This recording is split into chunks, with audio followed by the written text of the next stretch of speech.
Welcome, my name is Libich and I'm privileged to be joined by Professor Bob Gregory from the Australian National University on your home ground. Thank you.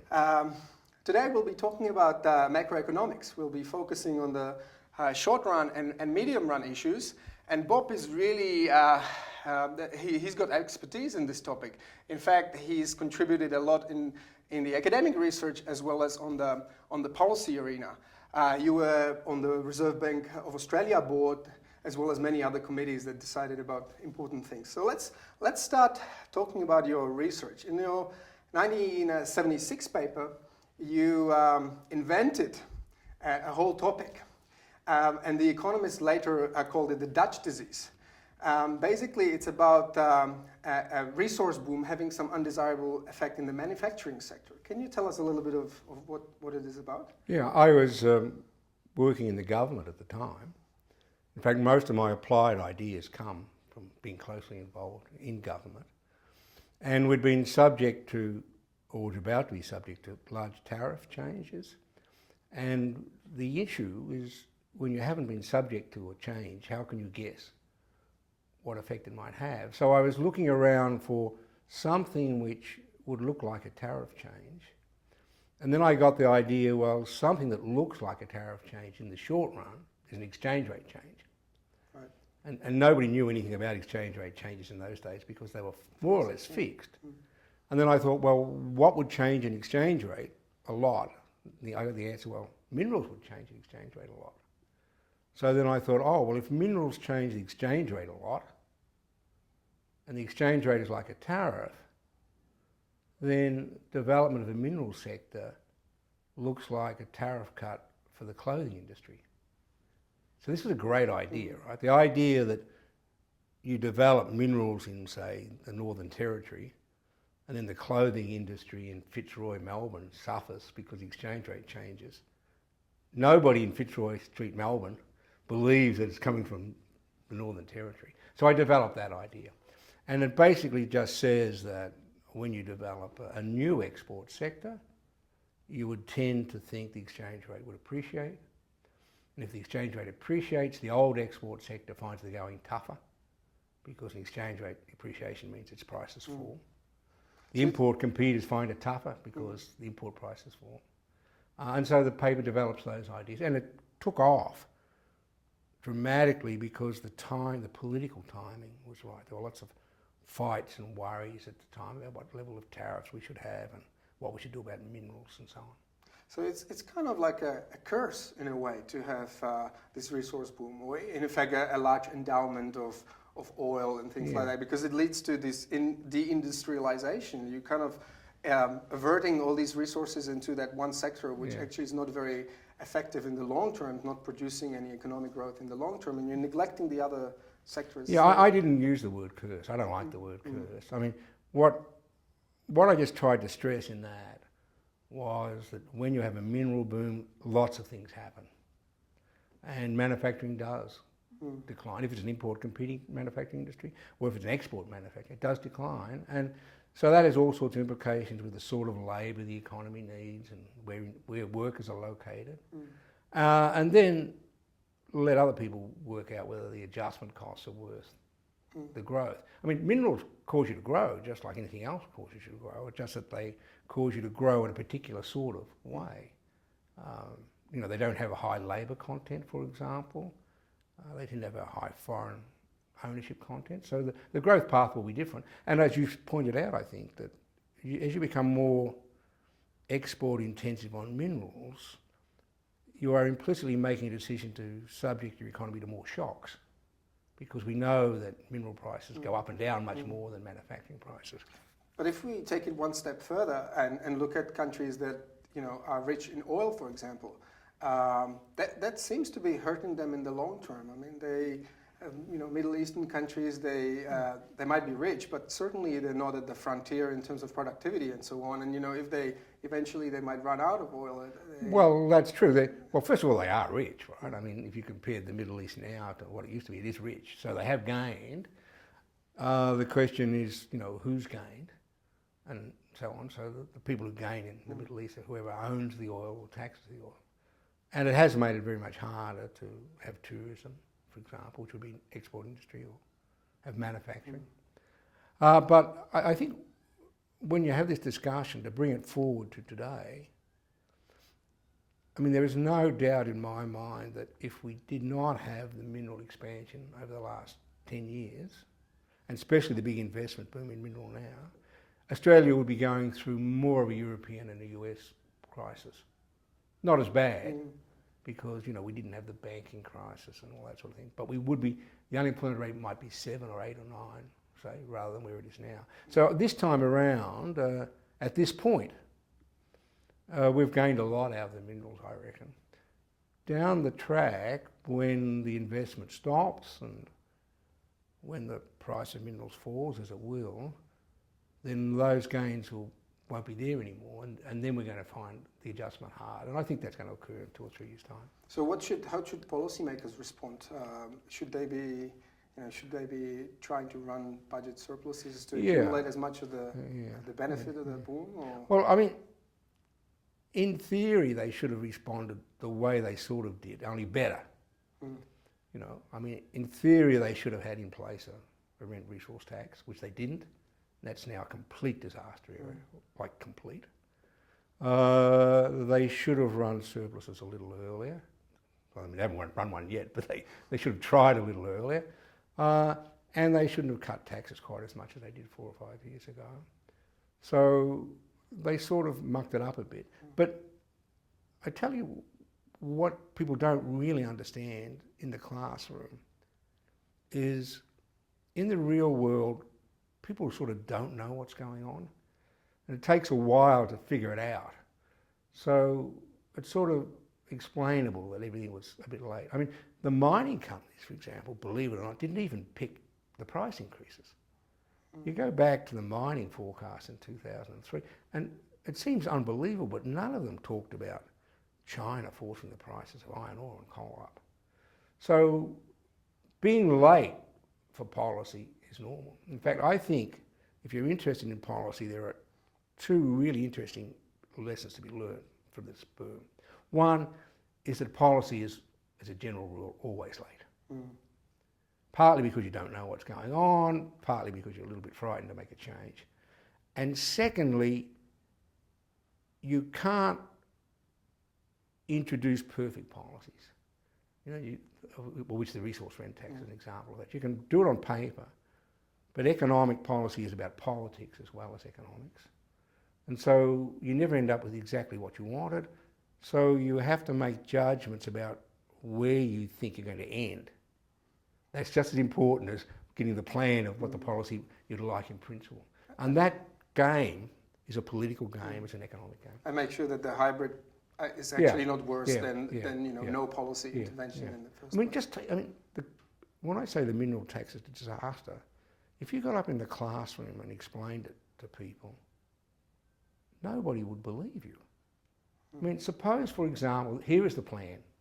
The plan is we're going to take royalties away from the states and the federal government's going to collect all the tax. That's the plan. Where did we end up? We ended up with, if the states increase their royalties, the federals will reduce their mining tax.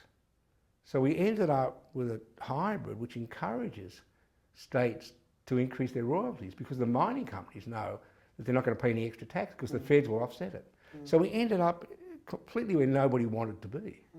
And I think that's an important lesson, that it was all done too quickly and the politics weren't adequately thought of. Now moving on to other types of open economy topics. Students often ask whether a country should run a trade surplus or a trade deficit or a balanced budget. What's your the economic answer to that is fairly straightforward and has been in place for a long, long time. And that is that whether it's a trade surplus or a deficit doesn't tell you anything. You have to really look at why it occurs. So if you're running a trade deficit because you want to have lots of foreign investment with high rates of return, that's good if you want the foreign investment. If you're running a trade deficit because you want to spend lots of money and borrow from the rest of the world so you can buy TVs, imported TV sets and so on, that may or may not be good depending on your judgment about what your savings should be compared to theirs and how much debt you want. So it's a tricky question, except that there's no rule. Now, Australia, for example, has always, virtually always run trade deficits. And by and large, That's young probably a countries combination of which the two reasons, right? young countries which are growing more or less do that because they need investment. And they think they're going to be richer in the future, so they want to have more consumption now. That spills over. But could there be any kind of long-term negative implications of having a persistent trade deficit? Well, the trade deficit means you're running up foreign debt, right? One way or another, debt or equity, which has to be paid for. And so what you do is you compare what you're paying in equity and interest rates with your growth rate. And providing that the growth rate is equal or above that, you're more or less okay. Now, the US, for example, is not okay, right? Because essentially the US has been running up debts to go with its trade deficit. And it's now clear that they can't pay the debts in some sense. You know, the government situation is unsustainable and so on. So for them, it's quite tricky. For us, there's no real problem. And that leads to the issue of exchange rates, right? Because one of the consequences might be a sharp depreciation of the exchange rate. So, this is another question that students often ask. Should I be buying Australian dollars? Which way is the exchange rate going to go? So can you talk a little bit about the determinants of exchange rates, both long term and then the short term, whether you can actually, whether you can predict the short term fluctuations? Well, this is going to sound a bit ridiculous, really, but if you feel luckier buying a lottery ticket than buying the future exchange rate, do whatever you feel lucky at. I mean, the exchange rate is very hard to predict for obvious reasons, right? That is that everybody's trying to predict it. And so when you buy a future exchange rate, what you're really saying is that my prediction's better than the average. And you know what happens, generally speaking? Half predictions are better than average, half the predictions are worse than average. So, it's a gamble. And it should be thought of as a gamble. And I think the analogy with the casino is right because of the transaction costs the transaction costs. So on average, you're actually in the red. Well, they both have transaction costs, right? I mean, you borrow the money you use to buy the exchange rate or borrow to buy the exchange rate is the equivalent to handing over the tax in the casino. But exchange rates are interesting because attitude towards exchange rates, again, it goes back to this issue which I would like to stress, is that economics alone doesn't tell you what to do or what you should do. Economics hopefully explains how things work.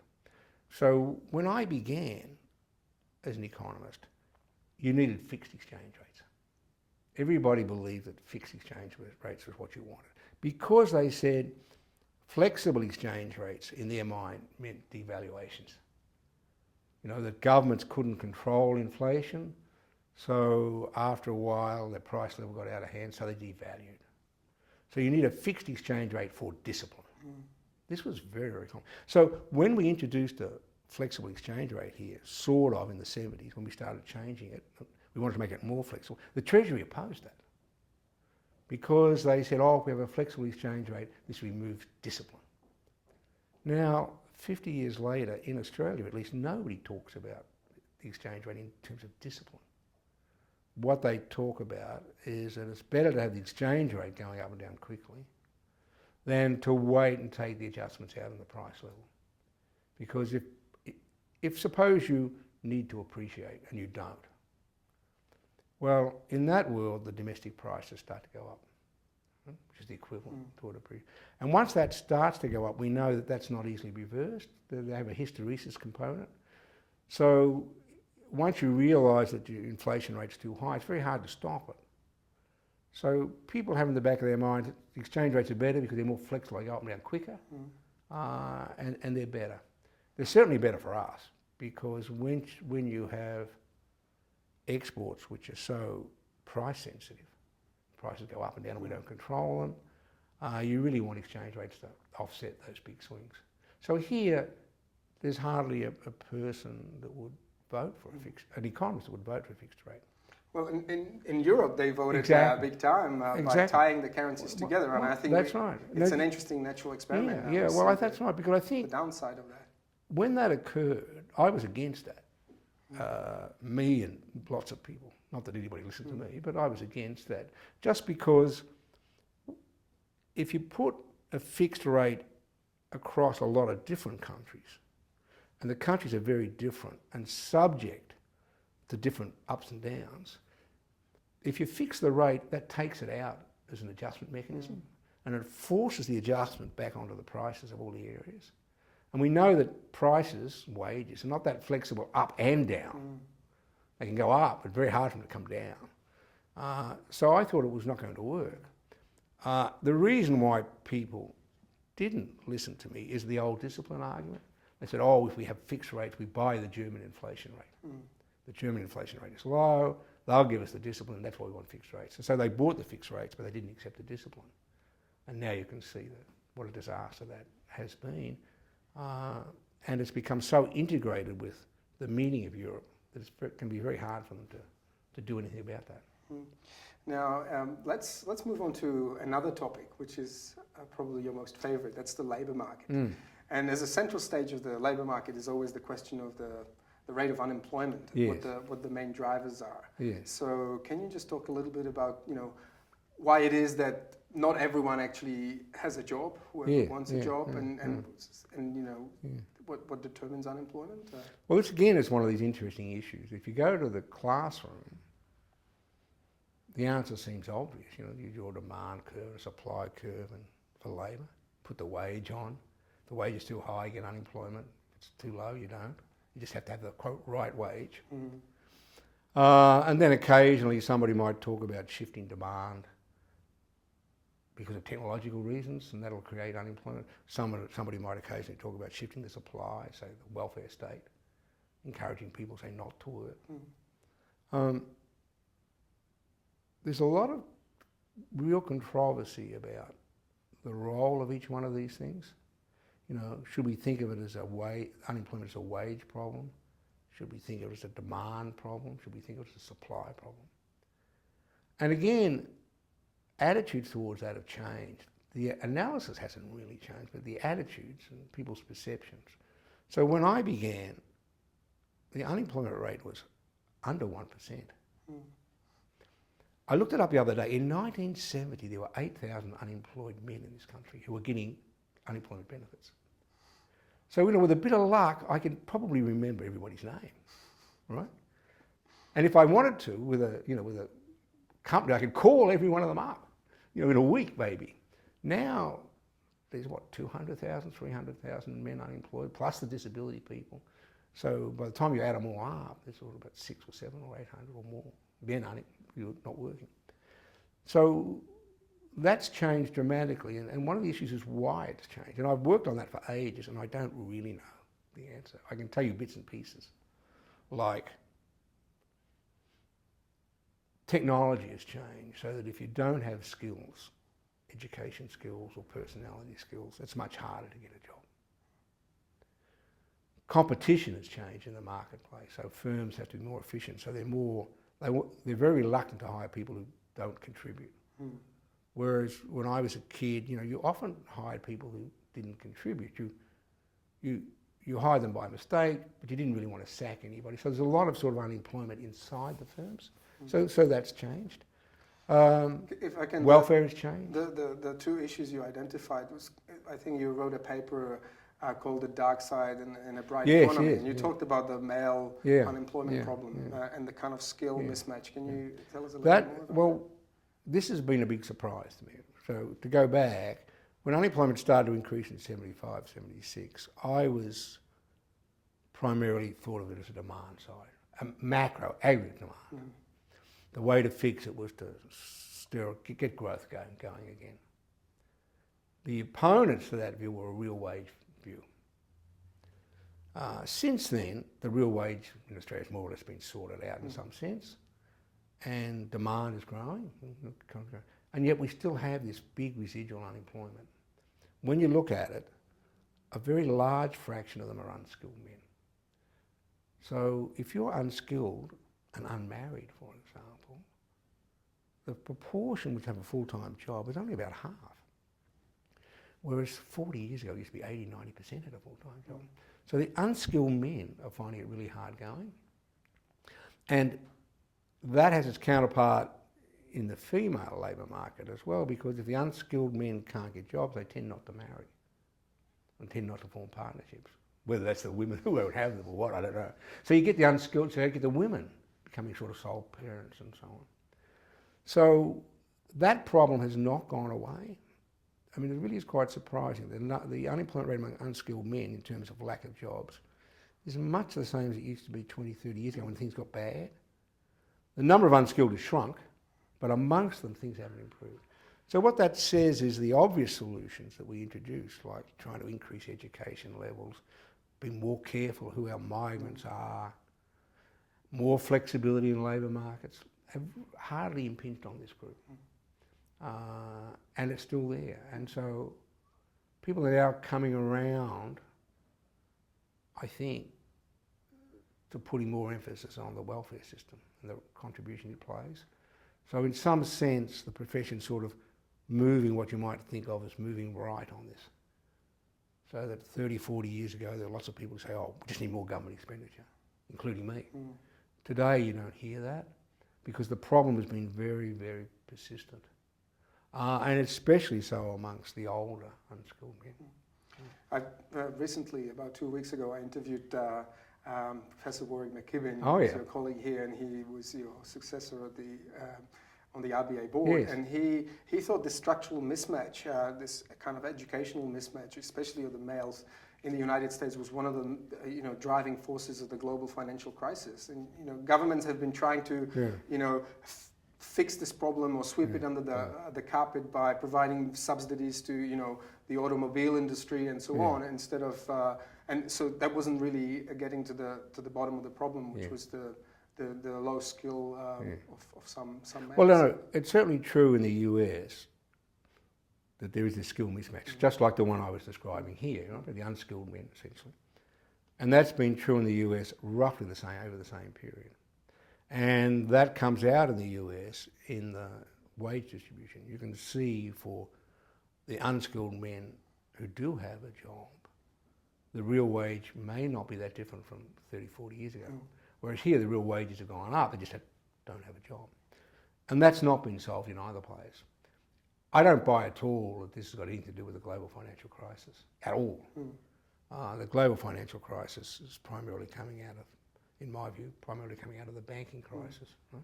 And then once it's in place, then all these other things start to become evident. So if you could take every unskilled person in America and give them 2 years education instantly, that's not going to solve the global financial crisis. No, of course not. It's just that once you have a crisis, it's always true after the first year or so that the costs are borne by the bottom, by the unskilled. At the beginning, lots of people can lose jobs, including the skilled and the well-paid. But within a year, the skilled and the well-paid have sorted themselves out. And so as time goes by, the unskilled pool bears more and more of the cost. And so I think in that sense, the global financial crisis in Europe and the US, for some groups of people, is going to last a long, long time. A decade, I'm talking about. We'll certainly talk a little more about the crisis, but you mentioned the data, and one of your kind of contributions was always to be able to look at the data in some kind of interesting way and see some interesting trends. You mentioned the wages in the United States, and one thing that I find really interesting is how people misread the data. So people generally look at the median wage across both males and females, and they say, over the last 30 years, it's only increased very marginally in terms of the real terms. But then when you disaggregate it, what you find is that for females, it's actually increased, say, if you look at white or non-white, increased by about 60% for each group. And for males, it actually increased about 15%. But when you put them up, you can't see that because there was also reversion in the labor participation. No, I agree. Can you talk a little bit about I agree with that. Labor force participation? I agree with that. Women working more and men working less. Well, the first point I want to make is I am a data man. I really do believe in that.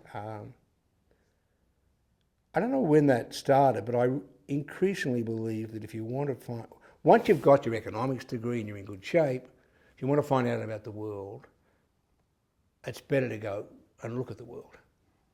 You know, after there are diminishing returns to learning your economics, which come about roughly at the PhD level, say. So I'm very keen on that, and labour market data was always of special interest. And you're absolutely right about the US. And it's quite shocking about what's happened. So the way I describe it to my kids is as follows. If you want to buy a picture, go to the art gallery to buy a picture. They give you one of these tubes. You shove the picture in the tube. Between, say, 1945 and 1976, you could think of the labour market as a tube. You know, the skilled, the unskilled, the men, the women, they all were growing at the same rate, so you could all shove them in this tube. And then all of a sudden, from 75, the tube's not there anymore. Everybody starts, you know, racing off in different directions. And what you find is that inequality within groups, inequality between within men and within women, between all categories has widened dramatically. In the US, here, all around the world. Secondly, you find that women have done better. In some countries very quickly, like in Australia in the mid-70s. In some countries much slower in the US. But over the 40 years, there's no doubt that women are doing better. So their averages have gone up. And then lastly, within the men and within the women, the first 25 years after 1975, it was the bottom that sort of fell compared to everybody else. Now, the bottom is sort of more or less stabilised, and it's the top that's running away. So, you know, you see these stories about half the way, if you add up the value of the wage bill, you know, half the increases have gone to the top 1%, 2%, 5%. And that's true. So is that justified by, you know, the human capital story? No. Human capital was very big. I mean, it was sort of invented in the 50s and 60s. And it wasn't a bad predictor. But if you want to predict what people get, and you know their education level, you can always do okay, but its predictive ability's got worse. That is that, you know, and the reason why it's got worse is pretty obvious when you think about it. That is that, suppose you had a world that I grew up in, you know, where the top 3% IQ-wise, in some sense, get a degree. Then you can imagine the relationship between the degree and your earnings is pretty close, because you've got IQ, privilege, everything going together. Now when you've got, say, 40% of people with degrees, the variation is much wider. So knowing that they've got a degree is not enough anymore to predict. So the education prediction is still there. So, you know, if you want to earn more money on average, it's better to have more education. But its ability to explain what's going on is weakening a lot, you know. So take this male-female thing, for example. While it's true that women have got more income growth than men over this period, quite substantially. If you try, and it's true that women have more education than they used to, but that's not the source of this gain. The main source of the gain in women's got to do something else. That is, suppose women's wages went up 30%, then the education gap between the two might explain 5 percentage points of that. The other 25 is something else. So the labour market stuff is now trying to move on to what you might loosely call personalities. You know, so if you've got a degree, that gets you into the door. But when I interview you, I'm trying to figure out how smart you are, what your social skills are, you know, are you loyal, all these other things. And so what we're trying to do now is, we never used to measure those in economic stats and labour stats. We're now trying to measure those, and they turn out, surprise, surprise, to be important, as you would imagine. In fact, looking back, it's amazing how education was so well correlated with those things that it was such a good predictor, whereas now it's nowhere near as good as it was. Just very briefly on some of the determinants in the labour market you mentioned. You mentioned minimum wages or things like that. I mean, is that a good thing? Because in theory, we teach our first-year students that, you know, if the minimum wage is set at a level that's above the equilibrium, it's going to lead to some involuntary unemployment.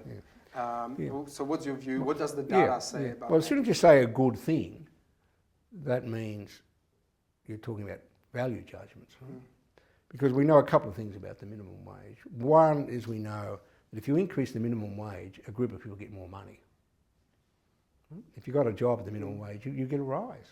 So for all those people, it's got to be a good thing.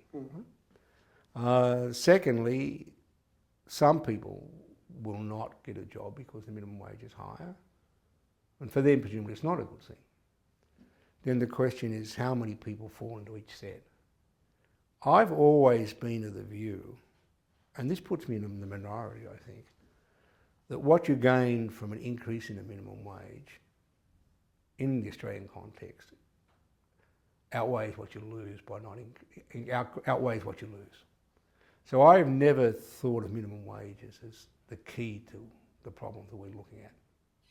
But I say not everybody holds that view, but that's basically... Well, I think you'd be in the majority when you take the whole population. You'd be in the minority when you just look at what economists... Exactly. And the other thing I tell you how tricky it is. You see, the other lesson you learn once you start looking at the world is that when you need to have stereotypes in your head, right? So if I told you that minimum wage workers were married men with 2 children and an invalid wife, are you in favour of increasing the minimum wage? You'd probably say yes. So if I told you minimum wage workers are kids from rich families mucking around at McDonald's when they're 16 on their way to a law degree and becoming a barrister, or they're university students, working in restaurants, part-time, also from rich parents, are you in favour? So you'd probably say yes to one and no to the other. So that goes to the data again. That is, when you say minimum wages and one group loses and one group gains, you need to know who the groups are. And then you need to know how much people move between the groups, right? So suppose, for example, the unemployed minimum wage worker today is employed tomorrow, then what he's going to say is, well, when I'm employed, I might get, say, 20% more. When I'm unemployed, I might be unemployed 10% more. Then I gain. So you have to know all the facts. So I'm quite keen on the view that it's not good to come to these policy issues from the economics alone, because the economics alone is not rich enough. It doesn't tell you who the people are. And then secondly, as I pointed out earlier, it doesn't tell you that the policy you're thinking about is going to be the actual policy that gets introduced. It'll be some variant of that. Now, people have actually looked at exactly the kind of data you're looking at. I interviewed recently Andrew Lee, who's now a Member of Parliament and your former colleague here at ANU, and he did look at who the average recipient of minimum wages. And in fact, he found it's someone more likely to be from a medium income household rather than a low income household. And he ran various sorts of simulations and found that sometimes minimum wages actually increase inequality rather than decrease it. But we discussed it during the interview. That's right. I mean, that knowledge goes back a long way. I mean, like a long way. I mean, Sue Richardson at Adelaide at Nils was one of the first that put a lot of emphasis on that. Where she took the minimum wage workers, then you went to the family income, and then you put them into the family income distribution. Now, the very rich kids don't work at the minimum wage, but by and large, minimum wage workers are sort of basically middle class kids, essentially, or middle class wives occasionally who want to just drop in. Or, in fact, yesterday I was at a dinner party, and for a student, and his wife she has a master's degree, just completed, a high income family, foreign family. She's working in the super barn as a checkout person. So for her, the minimum wage was not her career. It was just at this time of her life, it suited her. So there's a lot of variation in minimum wages. The other point I should make, by the way, is that when you suppose you increase the minimum wage by 10%, what happens to the person who gets who's above the minimum wage? Well, if you're a little bit above the minimum wage, you're going to get 10%. So increasing the minimum wage extends up the distribution. So suppose the minimum wage is $15 an hour and you get $20 an hour. The minimum wage goes up to 16. The odds are you're going to get more than 20. So that immediately says, I shouldn't think of the change in the minimum wage just by looking at everybody who gets 15. I should be looking at the spillover up the distribution. And that introduces a whole range of new ideas as well. So it could well be that while the rich are all involved in the $15 an hour because they're in the retail area, the rich are probably may not be involved in $18 and $20 an hour. That may be the traditional type of person I mentioned earlier. And so the instrument to affect the traditional poor that you're interested in might well be to affect something which doesn't directly impact on them. They are not minimum wage workers, they're slightly above. So you can see that once you get to the data, the simple question becomes quite rich and a lot of fun to try and figure all these things out. Now, the last thing before we move on to monetary and fiscal policies is our last major topic. You mentioned education, and you were a part of the committee that made the decision to introduce these student income loans called HACs. Yeah. Can you and obviously it was subsequently imitated by many countries. It was adopted in the UK and so on. Can you tell us a little bit about how it works and how the decision-making process? I'll tell you about the decision-making process. It's a lot of fun. It was a lot of fun. The Labor Party introduced this. The Labor Party was against university fees, full stop. So, and we still see this kind of approach. And so in many that's right. So the minister said, "This is unsustainable. If we don't get universities more money, we just can't have the growth in universities that we want." So they started to look around for ways of getting more money into universities. One was taking foreign student fee payers, for example. So they set up a committee, of which I was on, and the RAND committee. RAND was the heavyweight. He never came to the meetings, I might add. But he was a heavyweight because he was important in the Labor Party and turned out to be very effective. So I was on the committee with Meredith Edwards, who's an important person in the story. And then on the committee under the committee support group in the research was Bruce Chapman. And the instructions for the committee basically they're always instructions, which are never written down, but they're all winks and nods. We want you to introduce fees to university, but you can't introduce fees to the university. Come back, go for it, right? So we played around with fees and loans, and then Bruce and Meredith came up with this HEX idea. And the essence to the idea was, one, there will be university fees. That's good. That's what they want, but they don't want it. So how can you avoid not having it? Well, we'll couple it with loans. Well, that's boring. I mean, the US, every country has student loans with fees, and it doesn't work, basically. Then Meredith who's a very important person, had been involved in Prime Minister's wish, and she introduced the tax department as a collector of income, of support from fathers who'd left their wives and kids. So if you left your wife and kids and you owed them money, she got the tax department to collect it. That was the key. So then they said, why don't we get the tax department involved in all this? This had never been done anywhere in the world. So Bruce ran with this. Bruce just thought this was a terrific idea. And then I thought, why don't we just get the banks to collect the money? Why the hell do we want the tax department involved? The tax department didn't want to be involved.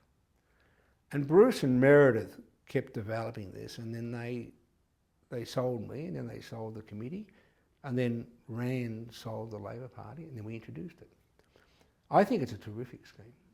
But I think the key here, why you want the government involved, is that, and this is Bruce's kind of way of looking at it, is that the government's kind of assuming the government's playing an insurer's role. So the government's kind That's of right. insuring. I didn't mention that. That's correct. There are two things. One is the collection, and then the other is the insurance. The insurance turns out after the event not to be that important in the sense that most people end up paying this. But it does affect the length over which you pay. And it also affects the decision. So if you know, maybe we should explain Yeah. to the audience, you only have to pay your loan back if your income is above a certain threshold. That's right. So basically, if you're thinking, oh, I don't know whether all this education is going to be worth. You know, if you know that someone's kind of taking care of the unlucky draw, then you might be more willing to. That's right. So it's a bit. So it is. There are a lot of complicated issues. That's right. That's one thing. The other thing is that if you had to borrow money for your education and you came from a poor background, then nobody's going to lend you the money, basically. And in any event, you may not want to borrow the money for the point you made. That is, you're just not sure what's going to happen. So this takes all that out. That's why it's such a good scheme. Now, after the event, we find a couple of things that happen. First of all, we found that by and large, this didn't really make that much difference to the distribution of who goes to a university. I mean, which is a good thing. Yeah. Well, no. We wanted it to. We thought it would drag in more poor people from poor families, and they are basically going on at much the same rate. Now, of course, if we had fees, they may have been driven away. I guess that's true. The counterfactual is tricky. And the other thing which happened, which is quite weird, is that after the event, we had to sell it. So mainly Bruce did an awful lot of work on HEX, but I also got involved in selling it. And our main opposition came from women. And I would say to women, well, look, this is a pro-woman policy, because if you ask the question, who is most likely to have low income and a degree, it's the women, because you have children, you drop out, you discriminate against a bit. So in a way, the fact that you don't have to pay until you get to a certain income level is in your favour. Yeah, I suppose they wanted to retain the status quo where you don't pay at all. That's right, and I kept saying, that's not on. It's and then they just got terribly upset about all this, and so I actually think the comparison was with the fees. That's right. So that goes to the point about a lot of debates about policy. You have to know what the counterfactual is. So in my mind, it was quite clear it was either fees or this. I guess in their mind it was this or nothing. But and unwilling to buy the argument that nothing meant lower opportunities at universities. Now, whether that's true, in fact, I don't know. You have to make a judgment about that, but I sort of buy that judgment. So that was a lot of fun. And then I want to tell the Rand story, right? So Rand is a lawyer at QC, right? Premier of New South Wales, a big figure, and never came to the meetings. So we get to Rand the day before, and we brief him. And then Meredith rings me up and says, look, we've got to go to the press announcement because, we have to sit there to protect Rand, right? And we have to do it in a way which doesn't undercut him and blah, blah, blah, blah. So we have all this long conversation. We go to the meeting, Rand stands up. I couldn't believe it. I mean, this guy was so good. He sounded as though A, he invented it, B, he knew everything, and that was, and he just sold it. I just looked at Mary and said, what the hell are we doing here? And that was one of the first examples I met where if you meet a really class lawyer, they are very, very good at, how shall I put this, very, very good at selling things which perhaps they don't really understand. But he was terrific, so he got it through. They might be good at selling things. They might not be so good at the substance of the economic policies. Right, but in this you need the mix, right? Yeah. That is, you couldn't get an academic up to try and sell this. I mean, just get killed. You need to put together, and this goes back to the rent resource tax and all that stuff. You've got to think, these things are a combination. You've got to have the salesmen, the politicians, the backroom boys, You've got to have a good team together. Let's briefly move from the labour market to short-term policies, short-term macroeconomic stabilisation policies. We've got monetary, we've got fiscal. Which one can you, and obviously you've got more experience with monetary being on the RBA board, but can you just summarise for us, whether the policies should be used in trying to minimise the economic deviations, which one's more effective? What's your view on that? Well,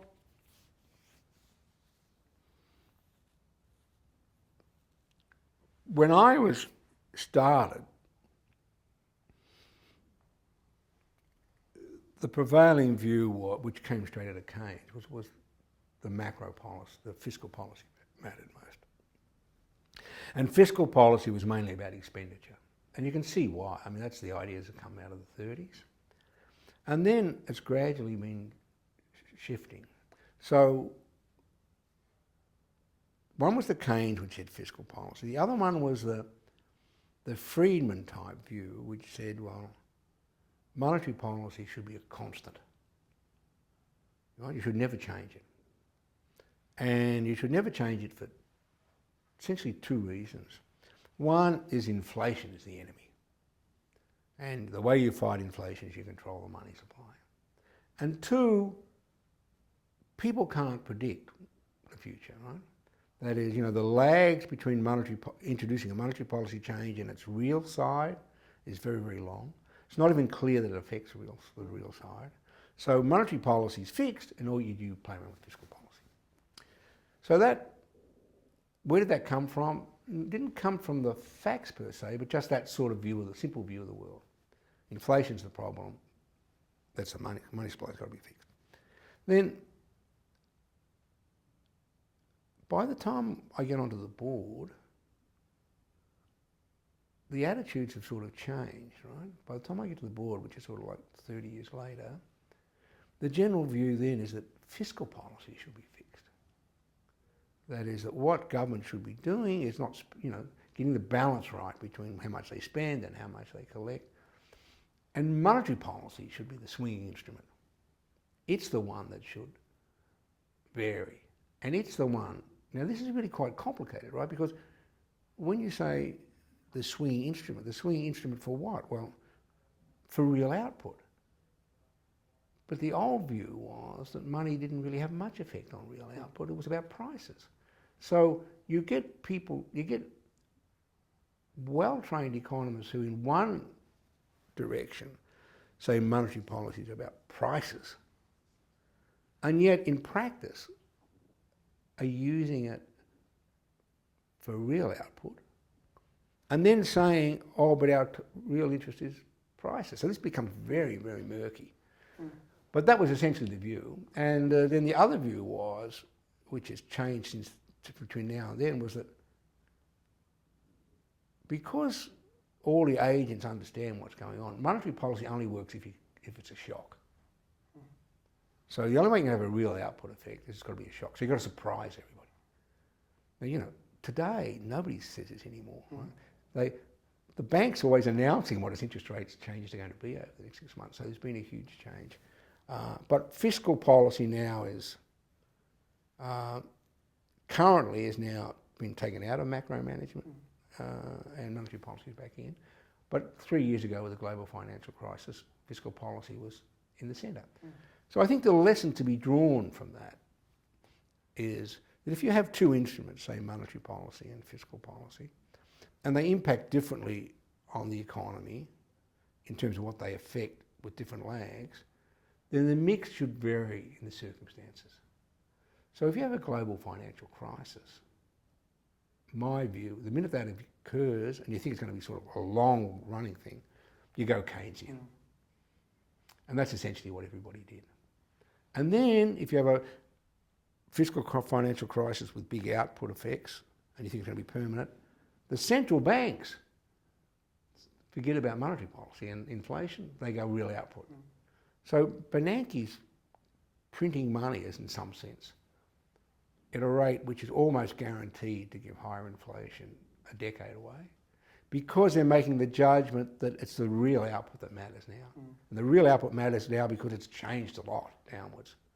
So it goes back to one of the themes I've been trying to push through this lecture or conversation, is that you shouldn't make up your mind on the basis of classroom stuff alone. Because classroom stuff alone can't be complicated enough for the real world. You need the classroom stuff to give you the structure, and then you look at the real world to vary. So if you have a big crisis, then you go one way, output crisis. If you have an inflation, suppose the problem today was inflation was going from 10 to 20. Well, you wouldn't be directing monetary policy towards real output. You'd be directing it towards inflation. So you've got to have that flexibility. Another interview I did was with Professor Adrian Pagan, who was also on the RBA board 2 weeks ago, and he actually is not so much worried about future inflation. We talked about the Fed and the fact that the Fed balance sheet basically tripled over the last few years, and he's confident that they should be able to kind of wind this liquidity back without it being inflationary. Good for him. Good for him. Good for him. I mean, that's what everybody hopes. That's what everybody hopes. But it's, if you look back through history, it's when you do have if you have big monetary expansions, you always get some big inflation. Now, what is true about what Adrian says, what I would agree with, is that you still do the monetary expansion anyway. And two, the inflation is not around the corner. We are looking a long way down the track, and lots of things can happen a long way down the track. I guess the last point is we haven't really been in a situation quite as dramatic as this, so hopefully he's right. But I mean, it is a guess, both on his part and my part. And if you were to assess the effectiveness of the policies in responding to the crisis, do you think it was appropriate, or have they been... That's debated. People argue over that. My view is that, quite apart from whether it was effective or not, I would do it, because there's nothing else to do. I would do it. But I think it was, in the short run, it was effective. These things wear off. That's the other point, right? But I supported what the Australian government did. I thought we reacted pretty well. We were in a position where we could. Our government balance sheet is really quite extraordinary. I mean, people don't understand, the public and the people don't give us enough credit to what good shape we are in with respect to. That's why this pursuit of the surplus thing currently is a bit weird, but we are in great balance sheet shape, and that's why we were able to do what we did. I think that's a really good example of how, if you want to be able to use fiscal policy for these big shocks, it is important that you're on, in the long term, you have a very kind of good fiscal situation, because European countries and the US are now finding that they can't really engage in more. The Greeks can't spend more. I mean, the Greeks just have to go down the direction which is going to make the domestic output worse in the short run, and that's because they were bad balances. So you've got to look ahead. Now let's just talk a little bit broader. There seem to be these two camps of people, and with very little overlap. One thinks that generally in economics we have a market failure, and the other group thinks it's generally more a government failure. And the same two groups argue about the causes of the global financial crisis. So do you think it's a kind of too simplistic view, or where are we? It's weird. I never think in those terms. I've never thought in those terms. I don't teach in those terms either. I think if I was teaching micro welfare economics or something, I'd grown up that way, I'd be more interested in failures. I just don't think of it like that. When you hear what I say, it can be turned into that language. For example, I do believe that we need more bank regulation. So I guess that's code for what? Market failure. Right? So I believe in that. Right? I do not believe in general, I prefer governments not to be involved in making things or making commercial decisions. So I guess that means government failure in some sense, right? So, but I never use that language per se, and I just tend to react on the issue by issue basis. But my early career, which was devoted towards international trade and commercial policy, I was very clear then that I did not like governments giving high tariffs for industries, and I did not believe in government subsidies to industries. So on industry policy, I'm very right-wing. And on social issues, I guess I'm sort of left-wing. And I don't find any real problem with that, because as I keep saying, when things are different, you behave differently. Well, you must find it very painful now. Many countries are kind of exactly the opposite. Many countries are very much left-wing on the industry policy, if you think about the United States and various. Well, they're not subsidies. very left. Well, maybe not that very, but certainly more in the industry kind of arena than in the social arena. Well, they're mixed. I mean, the car industry is sort of special in the sense that it is a big employer and it's geographically located. So often they don't have much choice. So I didn't worry too much about the car subsidies, and they're more or less gone now, if I got the facts right. I wanted them to go much further on banking, and they've been a bit slow on that. So again, you could argue on the banking stuff, the financial stuff, they've been nowhere near as radical or change things in the way I want towards the left and that they should. I mean, it just seemed to be self-evident, like absolutely self-evident, that it can't be a good system where we get into a global financial crisis because banks and all these characters lend money to people who can't really pay. Now, the government wasn't completely clean in all that, because the government also got involved in various ways of making these affordable housing. making these people look as though they were okay. So yeah, I'm in favour of more banking controls. I mean, we're rapidly running out of time, so we might just have time for one more question. Mm-hmm. If you were to sell economics to prospective students, how would you advertise it? What would you highlight as a career in economics? I wouldn't sell it as a career. No, if you want to think about careers, you can be a surgeon or a lawyer, I don't care. No, and this is a very personal comment, I would sell it because it always seemed to me that you really want to try and understand more about the world. Right? The whole purpose of being an academic or an intellectual or being smart enough to figure things out is you want to understand more about the world. And so then the question is, what part of the world are you interested in? What matters? Now, I don't think learning more about the law is an important part of learning more about the world. But I think learning economics is an important part about learning about the world. And the global financial crisis is a clear case in point. That is, more damage is being done in the last 5 years because of the global financial crisis than has been gained, say, it's going to be a bit preposterous, say, in medical research in the last 20 years. So I would argue, you should go where you want to learn things. Now, this is for everybody. For the elite, that is, those who are going to become university professors and so on, the answer seems to me to be clear. You just do what you're good at. That is, it's quite clear when you look at the top mathematicians, surprise, surprise, that they're good at maths and they like it. And the top economists are good at economics and they like it. So as an individual, you ought to pick what you like. Comparative advantage. Yeah, well, no, what you like, not what you're good at necessarily, but usually they go together. Usually they go together, but you don't want to pick what you're good at if you don't like it. It's a long road, and you've got to do something that's fun and that keeps you interested. And I've always found economics fun. And the last thing I want to say about economics, which is important, is economics is not a thing. That is, I can bring into this room 20 economists, and you might think that they are doing completely different things. Like the mathematical economists know nothing about economics.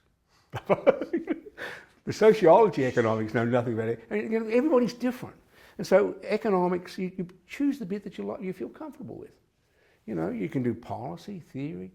So I think it's terrific. You get a lot of choice. You can go into economics without necessarily having to be very, very narrow. And I tell my students that all the time.